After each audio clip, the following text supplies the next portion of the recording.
Stories have to be told or they die. And when they die, we can't remember who we are or why we're here. This quote by Susan Monk Kidd has many layers. Stories are a huge part of every person's life, and everyone has a story. However, people forget that places have stories as well. Buildings have a past, which could be good or bad. But have you thought about how stories get started?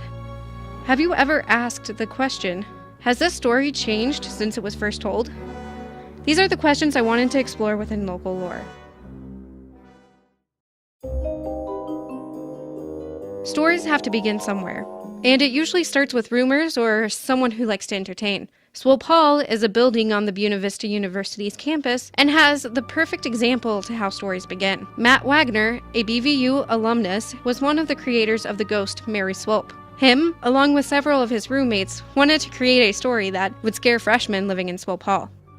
It was our senior year, around Halloween. I think there was a bunch of first-year students that lived in Swope. They were over, and I think they were talking about Swope, and Swope being haunted. And it's not uncommon, I think, for buildings, whatever college or wherever you're at, whether it's your own home or whatever, to sort of have ghost stories or people to experience weird things. And so they were talking about it, and we just kind of picked up on it and just started saying, oh, well, that's probably Mary, Mary Swope. Well, who's Mary Swope? And then that just sort of started a snowball, and all of us together kind of picked up on what was going on. We just started telling a story to these students who were just kind of enthralled, maybe somewhat scared, but also because they lived there, but also very sort of interested. The legend of Mary has since been a long-time tale on the Buena Vista University campus. Many students know who Mary is, and many have been told different versions of her stories. Some people believe in her, and some people don't. However, whether people believe in this local lore, one thing is for certain. The story of Mary Swope may be Swope Hall's initial tale, but the story started from a student's imagination that wanted to entertain and spook freshmen living there.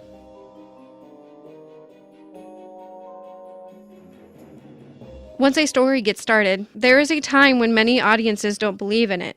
Someone might say an individual is in denial, especially if it contains something dark or personal. The next building I discovered has a narrative that most of its guests don't know. Hotel Greenfield, located in Greenfield, Iowa, has been rumored to be haunted.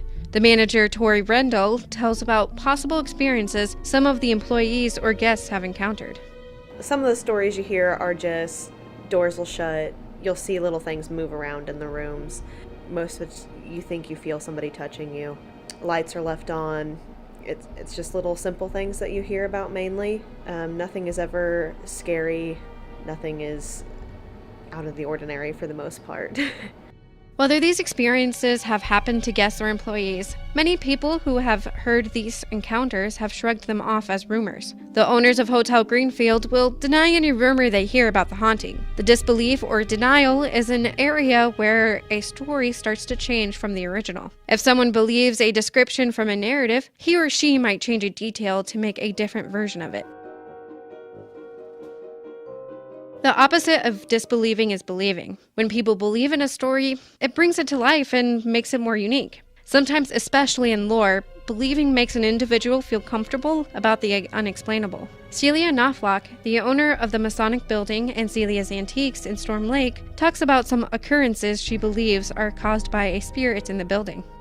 We own the building on the other side of this one, and when we bought this building, we cut a hole in the wall between the two buildings. And Robin thinks he sees, I don't know what you would call it, motion, something moving when we were first moving in. So I don't know. I don't know if she was just checking us out or I don't know. But I think she doesn't like guys. Like, she goes upstairs and just scares the dickens out of them. She slams doors, all kinds of crazy stuff. But she doesn't do anything scary down here. In fact, you feel almost warm and fuzzy. She's not loud and obnoxious down here. However, sometimes believing is not the only thing that can make a story come to life. Giving an identity to characters helps the story become more believable to those who might doubt its credibility. Celia named the spirit of the Masonic building Betsy, and has referred to the spirit as that name since she moved in. Celia has no idea why she named her Betsy, other than the fact that she believes the spirit is a woman. As stories gain mystery and a following, the audience will become more engaged. Names and more detailed description helps turn mere gossip into a lore the audience identifies with and may hold dear. However, sometimes that is not enough. An audience that is interested in local lore are interested in the past because that gives them a connection to the present. Linda McClaren, the manager at the Cherokee Theatre, talks about the original owners of the theater. The original people that originally started to build this building in the early 1900s was Sisk and James. They went bankrupt before they got it finished, and it was sold at a sheriff's auction. And it was sold for less than $100 over what the guys owed on it, which was very discouraging, I'm sure. And that's what the initials outside. It looks like it's a dollar sign, so people think it used to be a bank, but that stands for Sisk and James. It was their initials. And so Goldie purchased it at that sheriff's auction, and they've had it till about, I want to say about the 1970s, I think. And when they used to come here, his wife was a trick horse rider, and so she was always really made up, and people thought it was kind of strange at the time, but it was because she was in showbiz. At this time, the building served as a live stage theater. However, it now serves as a Fridley movie theater, and Goldie, his wife, and their dog are believed to be the spirits that haunt the building. Stories have many different chapters. So far, I have shown how a story begins, how it is either rejected or acknowledged by the audience, and how contributions from individual storytellers can change the story itself. There's one story that drew me into local lore, however. A friend introduced me to this story, which made me want to see what other versions could exist. While investigating the River Baby house, I found that this story has been passed through many generations of locals. It's a story that's been passed down from generation to generation. Not only, I found the story back in high school, so it's been passed down. Every class gets to experience something, or you hear about it. It's like, oh, let's go check it out. It's just what you do. So I haven't been there for 20 years, so I experienced it and I moved on.